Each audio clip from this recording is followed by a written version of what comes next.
Hello दोस्तों, स्वागत है आप सभी का यूपी की टॉप 20 न्यूज में। साथ ही देश दुनिया की कुछ खास खबरें हैं, आपके फायदे की जानकारी है, फोन पे से लेकर राहुल गांधी के बयान तक, और राशन को लेकर नई जानकारी है। आपको बता दें, अब राशन में आपको आटा मिलेगा, गेहूं नहीं दिया जाएगा। क्या बड़े फैसले हैं और इसका पैसा भी आपसे लेने की बात सामने आ रही है। हम आपको हर एक अपडेट बताएंगे, आप हमारे साथ बने रहिएगा। वहीं पर यूपी के गाँव में सौर ऊर्जा के फूड प्रोसेसिंग पर योगी सरकार 90% का सब्सिडी भी दे रही है। हर एक अपडेट बेहद खास है, आपको बताएंगे, हमारे साथ बने रहिए। चलिए शुरू करते हैं।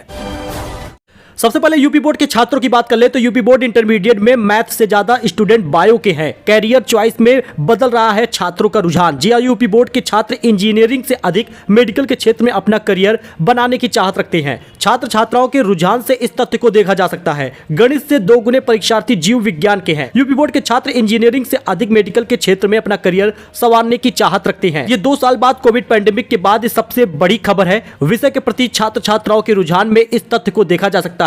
16 फरवरी से शुरू होने जा रही इंटरमीडिएट की परीक्षा में गणित से 2 गुने छात्र जीव विज्ञान विषय के हैं। यानी आने वाले समय में आपको छात्र इंजीनियरिंग से ज्यादा मेडिकल के क्षेत्र में देखने को मिलेंगे। दोस्तों, उत्तर प्रदेश हो या दिल्ली, सफर हो गया है महंगा। यूपी रोडवेज बसों ने इन रूटों पर वसूला जाएगा इतना किराया। आप भी पूरे डिटेल के साथ इस वीडियो को जान लीजिए। यूपी ने रोडवेज बसों का किराया बढ़ा दिया है। यात्री किराए में 2 साल बाद प्रति किलोमीटर 25 पैसे की बढ़ोतरी की गई है। लेकिन ये 25 पैसे आपके लिए काफी ज्यादा भारी होंगे, क्योंकि 100 किलोमीटर पर लगभग आपके 25 रुपए ज्यादा वसूले जाएंगे। यूपी में बढ़ गया है किराया, मंगलवार से लागू भी हो गया है। उत्तराखंड में भी इसका असर पड़ेगा, क्योंकि यूपी की सीमा में चलने वाली उत्तराखंड रोडवेज की बसों में यूपी की दरें लागू होंगी। उत्तराखंड के प्रमुख बस अड्डों में यूपी के अलावा दिल्ली, राजस्थान, हरियाणा के लिए भी बसें चलती हैं। इन रूटों पर बसें यूपी से होकर जाती हैं। दून की बात करें तो हल्द्वानी समेत कुमाऊं के विभिन्न रूट, दिल्ली, सहारनपुर, रुड़की का सफर महंगा हो जाएगा। उत्तराखंड की 50 बसें यूपी से जुड़े रूटों पर चलती हैं। यूपी की सीमा में अब तक बसों में 1.05 रुपए का किराया लिया जाता था, लेकिन अब 1 रुपए 30 पैसे लिया जाएगा। उत्तराखंड की बसों में बुधवार से बढ़ा किराया लिया जाएगा। अच्छा, इसके साथ ही मुख्तार के ड्राइवर समेत 3 की गिरफ्तारी पर हाईकोर्ट ने लगा दी है रोक। यूपी सरकार से 4 हफ्ते में मांगा है जवाब। इलाहाबाद हाईकोर्ट ने बड़ी राहत देते हुए मुख्तार अंसारी के ड्राइवर सुरेंद्र शर्मा समेत 3 की गिरफ्तारी पर रोक लगा दी है। माफिया मुख्तार अंसारी के ड्राइवर सुरेंद्र शर्मा समेत अन्य की गिरफ्तारी पर रोक लग गई है। जी दोस्तों, इलाहाबाद हाईकोर्ट ने इस पर बड़ी राहत दी है। फिलहाल यूपी सरकार से 4 हफ्ते में जवाब भी मांगा है। अच्छा, अगर आप एक राशन कार्ड धारक है तो आपके लिए बेहद बड़ी खुशखबरी है, क्योंकि राशन कार्ड धारकों को अब गेहूं की जगह मिलेगा आटा। जी दोस्तों, केंद्र व राज्य सरकारें लंबे समय से राशन कार्ड धारकों की मदद के लिए आगे आ रही हैं, जिसका मकसद लोगों को पेट भरना है। मोदी सरकार पीएम गरीब कल्याण अन्न योजना के तहत लंबे समय से गरीबों को मुफ्त राशन दे रही है। हालांकि गरीब कल्याण अन्न योजना समाप्त करके योगी सरकार वाला राशन ही अब आपको दिया जा रहा है, यानी राज्य सरकार का राशन ही आपके लिए फ्री राशन है। फिलहाल दोस्तों, आपको बता दें, हरियाणा सरकार ने एक बड़ा फैसला लिया है, हिमाचल सरकार ने बड़ा फैसला लिया है, जिसमें अब गेहूं की जगह पर आपको आटा दिया जाएगा। इस योजना में आगे 1 साल के लिए 31 दिसंबर 2023 के लिए फिलहाल इसको बढ़ाया गया है। आपको बता दें, आटा वितरण करने का फरमान सुनाया गया है, जो कुछ जिलों में लागू माना जा रहा है। हरियाणा में राष्ट्रीय खाद्य सुरक्षा अधिनियम के तहत निःशुल्क गेहूं का वितरण काफी दिनों से किया जा रहा है। सरकार ने करनाल, अंबाला, यमुनानगर, रोहतक और हिसार जिलों का चयन गेहूं के बजाय आटा देने के लिए कर दिया है। यानी अब आपको गेहूं पिसाने की भी झंझट नहीं रहेगी, उसका भी खर्च नहीं आएगा, आटा आपको मिल जाएगा। 5 ही जिलों में राशन कार्ड धारकों को गेहूं के बजाय आटा का वितरण किया जाना सुनिश्चित माना जा रहा है। फिलहाल आपको बता दें, हिमाचल सरकार भी ऐसा फैसला ले ली है, और यूपी सरकार भी इसी बजट में कई बड़े फैसले ले सकती है।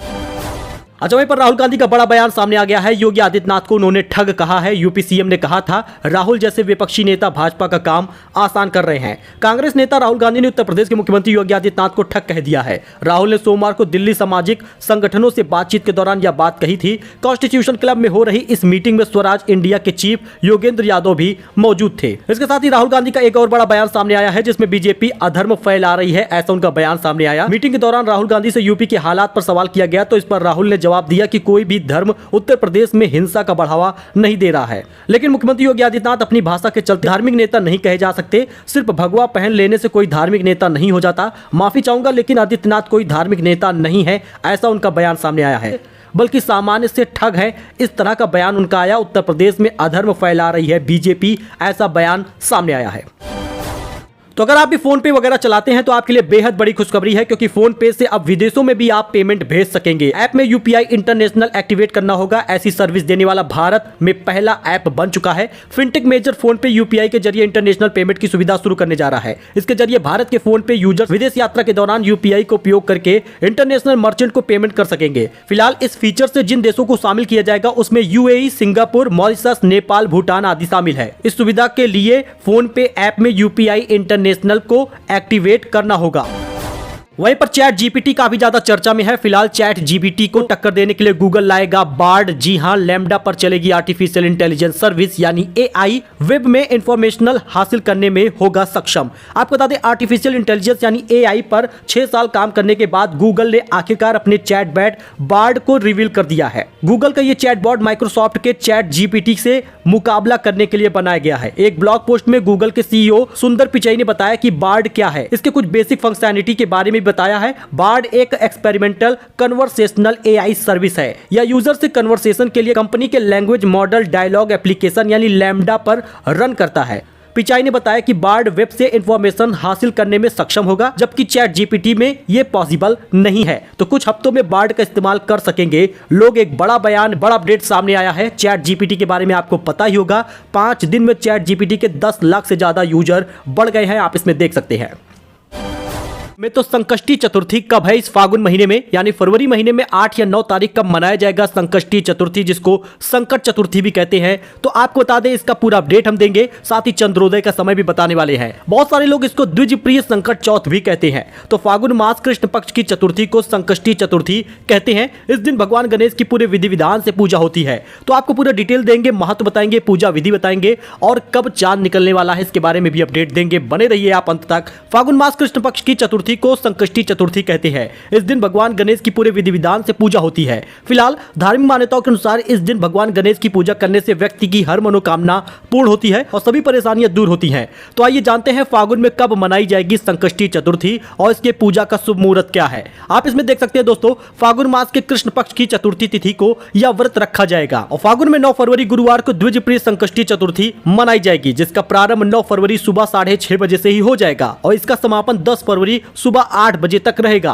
इस दिन चंद्रोदय के समय चंद्रमा की पूजा की जाती है। चंद्रोदय का समय आपको बता दें तो 9 फरवरी को 9:30 बजे तक होगा, यानी कि आपको चांद को अर्घ देकर चांद की पूजा करने के बाद ही व्रत का पारण करना है, व्रत तोड़ना है। अच्छा, पैन कार्ड अब बन गया है पहचान पत्र। जानिए इसका फायदा आप कैसे उठा पाएंगे, आप भी जान लीजिए। बजट में यह ऐलान कर दिया गया था। वित्त मंत्री निर्मला सीतारमण ने बजट 2023-24 का पूर्ण बजट पेश किया है। यह मोदी सरकार के 2.0 का आखिरी पूर्ण बजट था। इसमें कई बड़ी घोषणाएं भी की गई है। कई चीजें सस्ती हुई थी, कई चीजें महंगी भी हुई थी। आपको बता दें, रेलवे हुआ या पीएम आवास योजना या मोटा अनाज, इन सभी चीजों को लेकर कई चीजें शामिल है। फिलहाल ऐसी ये घोषणा और हो गई है कि पैन कार्ड अब आपका पहचान पत्र होगा, जिसकी चर्चा काफी तेजी से हो रही है। वित्त मंत्री ने बजट में घोषणा कर दिया है कि पैन कार्ड सामान्य पहचान पत्र के रूप में काम करेगा। ऐसे में आप ये जान लीजिए कि अब आप इसको पहचान पत्र के रूप में कहीं पर भी इस्तेमाल कर सकते हैं।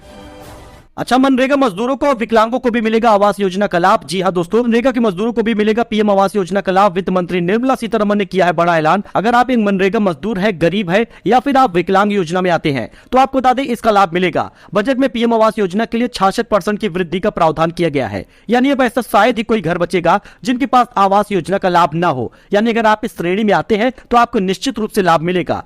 आपको बता दें, मनरेगा मजदूरों को भी अब इसका लाभ मिलेगा। आपको बता दें, इसकी मांग लगातार की जा रही थी। महात्मा गांधी राष्ट्रीय ग्रामीण रोजगार योजना यानी मनरेगा के लिए आवंटन में लगभग 1/3 की कटौती की गई है। वित्त मंत्री निर्मला सीतारमण द्वारा बुधवार को पेश किए गए केंद्रीय बजट के अनुसार मनरेगा के लिए 2023-24 के लिए लगभग 60,000 करोड़ रुपए आवंटित किए गए हैं। यानी मनरेगा योजना में तो फिलहाल 1/3 की कटौती की गई है, लेकिन वही पैसा इनको आवास योजना में भी दिया जा रहा है। वहीं पर अब कस लगाना हो जाएगा महंगा, क्योंकि आपको बता दें सिगरेट पर टैक्स बढ़ा दिया गया है। 16% ड्यूटी बढ़ाई गई है। जी हां दोस्तों, सरकार ने सिगरेट पर लगने वाली ड्यूटी को 16% बढ़ा दिया है। इससे 10 सिगरेट वाली एक पैकेट की कीमत 5 से 10 रुपए तक बढ़ जाएगी। विश्व स्वास्थ्य संगठन का मानना है कि सिगरेट तंबाकू की लत को छुड़ाना मुश्किल है, पर टैक्स बढ़ाकर ऐसा किया जा सकता है। फिलहाल ये बात की बात है, लेकिन आपको बता दें वित्त मंत्री निर्मला सीतारमण ने बीते हफ्ते जो बजट पेश किया था उसमें सिगरेट पर लगने वाली ड्यूटी को 16% बढ़ाने का ऐलान किया है। ऐसे में पान मसाला, बीड़ी, सिगरेट पर नेशनल कैलेमिटी कंटिजेंट ड्यूटी यानी एनसीसीडी लगाई जाती है। 3 साल में ये पहली बार है जब एनसीसीडी को बढ़ाया गया है। आखिरी बार 2020 के बजट में इसे बढ़ाया गया था। इस वजह से 10 सिगरेट वाले पैकेट का दाम कम से कम 5 रुपए से लेकर 10 रुपए तक बढ़ जाएगा। तो यानी कुल मिलाकर आपको बता दें सिगरेट के दाम लगभग 10 रुपए तक बढ़ जाएंगे। पान मसालों के दाम भी बढ़ेंगे। वही दोस्तों, अडानी एंटरप्राइजेस के शेयर 12 दिन में 60% गिर गए हैं। आज 5% की गिरावट हुई है। कांग्रेस समेत 15 पार्टियों ने कहा संसद में और कोई मुद्दा अब नहीं उठेगा। अडानी ग्रुप की जांच की मांग को लेकर सोमवार को संसद से सड़क तक हंगामे हो रहे हैं। लोकसभा और राज्यसभा में कार्रवाई शुरू होते ही विपक्षी सांसदों ने अडानी मामले में चर्चा की मांग करते हुए जमकर नारेबाजी की। दोनों सदनों के स्पीकर ने सांसदों को समझाने की कोशिश की, लेकिन वह नहीं माने। इसके बाद दोनों सदनों की कार्रवाई 2 बजे तक स्थगित कर दी गई है। यानी कि आपको बता दें अडानी एंटरप्राइजेस के लगातार शेयर गिर रहे हैं और 12 दिनों में 60% तक शेयर इनके गिर गए हैं। इससे एलआईसी वाले भी ज्यादा परेशान हो रहे। दोस्तों, ये कुछ अपडेट था जो आपके साथ शेयर किया गया है। आई होप आपको ये पसंद आया होगा। ऐसी जानकारी अपडेट के लिए आप हमारे साथ जुड़े, चैनल को अभी सब्सक्राइब करें। मिलते हैं नए अपडेट में नई जानकारी के साथ, तब तक के लिए धन्यवाद।